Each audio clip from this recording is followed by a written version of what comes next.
ගෙදර ඉස්සරහා පාරේ ට්‍රක් එකක් නවත්තන සද්දෙටයි මම කාමරේ ජනෙල් රෙද්ද එහාට කරලා බැලුවේ. වෙලාව හවස 4ට විතර ඇති. අවුව ටිකක් සැරට තිබුණා. හුලඟේ පොඩි සිසිලසක් තිබුණා. අල්ලපු ගෙදර කාමරේ පහුගිය මාස 2-3ම වහලයි තිබුණේ. කලින් හිටපු කෙනා ගියාට පස්සේ අද තමයි අලුත් කෙනෙක් එන්න හදන්නේ. මම විශ්වවිද්‍යාලේ නිවාඩුවට ගෙදර ඇවිත් හිටපු නිසා මට දවල් දවසම හරිම කම්මැලියි.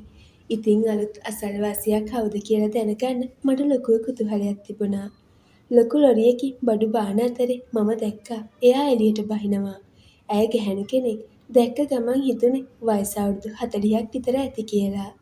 ඒත් ඇඟපතේ තිබුණේ පුදුම හැඩයක්. අවුරුදු 20ක කෙල්ලෙක්ටවත් නැති පිරිපුන් බවක් ඇගේ සිරුරේ තිබුණා. ඇය ඇඳගෙන හිටියේ ලා දම්පාට සාරියක්. කොණ්ඩේ ගුලියක් කරලා බැඳලා තිබුණත් ඒකෙන් ගැලවුණු කෙස් රොදවල් කිහිපයක් ඇගේ සුදු පාට බෙල්ල දිගේ වැටිලා තිබුණා. මට ඉබේටම හුස්ම ගැනුණා. ඒ වෙලාවේ ඇය අහම්බෙන් වගේ මගේ ජනේලය දිහා බැලුවා. මම ගැස්සිලා ගියා. ඇය පොඩි හිනාවක් දාලා ආයෙ බඩු ටික ගේ ඇතුළට දාගන්න උදව් වුණා. එදා රෑ මට නිින්ද ගියේ නෑ. මගේ හිතේ මැවෙන්නෙම ඇගේ රූපය. මම වගේ 23 හැවිරිදි කොල්ලෙක් තමන්ගේ අම්මගේ වයසට කිට්ටු ගැහැණු කෙනෙක් ගැන මෙහෙම හිතන එක ගැන මටම පුදුම හිතුණා. ඒත් ඒ ආශාව මට පාලනය කරගන්න බැරි වුණා. දවස් 2කට විතර පස්සේ මම හවස එළියේ ඉද්දි ඇය වතුර මෝටරේ දාන්න බැරුව දඟලනවා දැක්කා. මේක තමයි අවස්ථාව කියලා හිතපු මම තාප්පෙන් එහා පැත්තට කතා කළා. ඇන්ටි මොකද ප්‍රශ්නයක්ද? ඇය හැරිලා බැලුවා. ඇගේ මූණේ තිබුණේ මහන්සි පාටක්. දාඩිය දාලා බ්ලවුස් එක තැන් තැන් වලින් තෙත් වෙලා. අනේ ඔව් මල්ලි මේ මෝටරේ වැඩ කරන්නේ නෑනේ. ටැංකියේ වතුරත් ඉවරයි. පොඩ්ඩක් ඉන්න මම එන්නම් බලන්න. මම ගේට්ටුවෙන් ඇතුල් වෙලා එහා ගෙදරට ගියා. ළඟට ගියාම තමයි ඇගේ සුවඳ මට දැනුනේ. පියකරු පවුඩර් සුවඳක් එක්ක මුසුවුණු දාඩියේ සුවඳ මගේ ඉහමල රත් කළා. මම මෝටරේ ප්ලග් එක චෙක් කරලා පොඩි වයර් එකක් හදලා දුන්නා. මෝටරේ වැඩ කරන්න ගත්තා. ෂා මල්ලි හරි දක්ෂයිනේ. බොහොම ස්තුතියි ළමයෝ. මම මේ වතුර ටිකක් නැතුව හිටියේ. ඇය hina වෙලා කිව්වා. ඒ hinaවට ඇගේ ඇස් දෙක පුංචි වුණා. සුළු දෙයක්නේ. මගේ නම කසුන්. ඔයාට ඕනම උදව්වක් තියෙනවා නම් කියන්න. මම දීපිකා. මම හිතුවේ මල්ලි තාම ඉස්කෝලේ යනවද කියලා. නෑ නෑ මම කැම්පස් එකේ. දැන් නිවාඩු. ඒක තමයි. මට නම් පුතේ මේ වැඩ අමාරුයි තනියම කරගන්න. මහත්තයාත් රටනේ ඉන්නේ. දරුවෝ නෑ. ඉතින් පාළුවටත් එක්ක තමයි මේ ජොබ් එකක් කරන ගමන් මෙහාට ආවේ. එදා ඉඳන් අපි දෙන්න අතර හිතවත්කමක් ගොඩනැගුණා. මම නිතරම වගේ මොකක් හරි බොරු හේතුවක් හදාගෙන දීපිකා අක්කගේ ගෙදර පැත්තේ ගියා. වෙලාවකට කඩේට මොනවා හරි ගෙනත් දෙන්න, තව වෙලාවකට ගෙදර හදපු කෑමක් දීලා යන්න මම පුරුදු වුණා. ඇයත් මට හරිම ආදරෙන් සැලකුවා.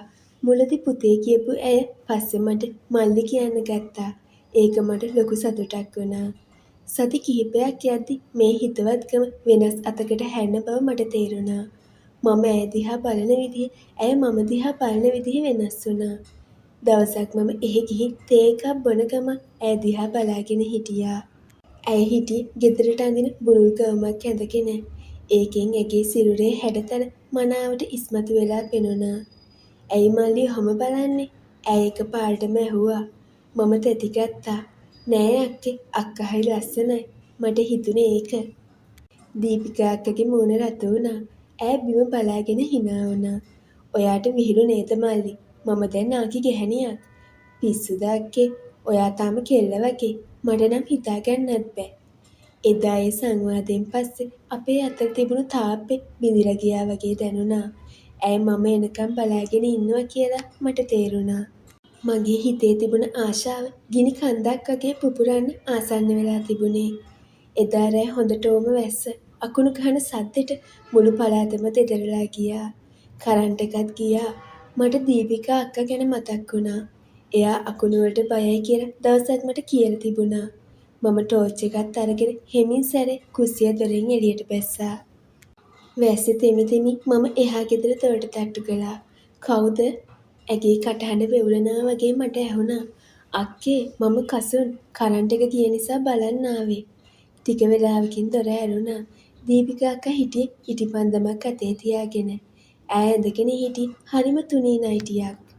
ඉටිපන්දම් මෙලි ඇගේ සිවුරේ සෙවණැලි මැවිලා පෙනුණා. මගේ ඇඟ සීතල වෙලා ගියා. අනේ මල්ලි මම බය වෙලා හිටියේ. හොඳ වෙලාවට ඔයා ආවේ. ඇතුළට එන්නකෝ තෙමෙන්නේ නැතුව. මම ගේ ඇතුළට ගිහින් දොර වැහුවා. ගේ ඇතුළේ තිබුණේ අමුතුම නිශ්ශබ්දතාවයක්. වැස්සේ සද්ද විතරයි ඇහුනේ. අපි දෙන්න සාලේ තිබුණු පුංචි සෝෆා එකේ වාඩි වුණා. තනියම ඉන්න බයයි නේද අක්කේ? ඔව් මල්ලි ජීවිතේම තනියමනේ.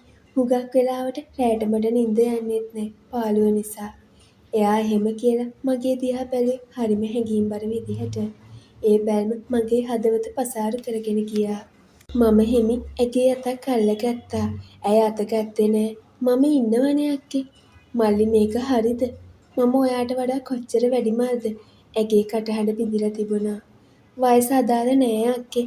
මගේ හිතේ ඔයා ගැන ලොකු ආසාවක් තියෙනවා. මට ඒක වචන වලින් කියන්න තේරෙන්නේ නෑ. මම එහෙම කියලා ඇගේ මුහුණට ලං වුණා. ඇය ඇස් දෙක පියාගත්තා. මගේ ඇගේ නළලට ස්පර්ශ කළා. ඇගේ ගත වෙවුලන බව මට දැනුණා. ඊළඟ මොහොතේ ඇය මාව තදින් බදාගත්තා. අවුරුදු ගාණක් හිර කරගෙන හිටපු හැඟීම් ගංගාවක් ඇගෙන් පිට වෙනවා වගේ මට දැනුණා. එන්න ඇය මගේ අතින් ඇදගෙන මාව ඇගේ කාමරයට එක්කගෙන ගියා. කාමරේ පුරාම දොඩම් සුවඳක් පැතිරලා තිබුණා. අපි දෙන්න ඇඳ උඩ වාඩි වුණා. එළියේ අකුණ ගහන එළියේ කාමරේ වෙලාවකට එළිය වෙනවා. මම ඇගේ මුහුණ දෑතින්ම අරගෙන ඇස් දෙක දිහා බැලුවා. ඒ ඇස්වල තිබුණේ ආරාධනාවක්. මට ඔයාව ඕන අක්කේ. මම මිමිනුවා. මටත් ඇය කෙඳිරුවා.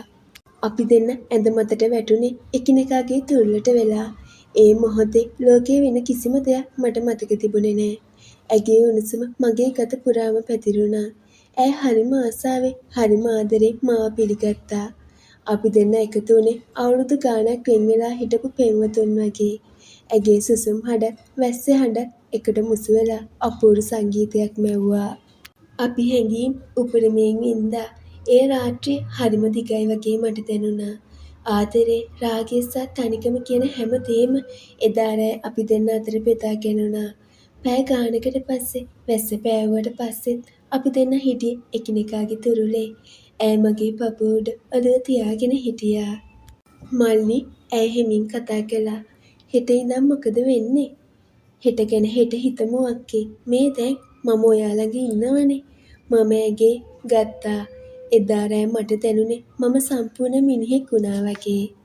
දීපිකා අක්කගේ ආදරය සහ උණුසුම මගේ ජීවිතේ අමතක නොවන මතකයක් වුණා. එදා ඇඳ උඩ අපි බෙදාගත්තේ හැඟීම් සමුදාය කවදාවත් වචන වලට පෙරලන්න බැරි තරම් සුන්දරයි. මේ වගේ කතා කියවන්න කැමති අය අපිව සබ්ස්ක්‍රයිබ් කරගෙන යන්න.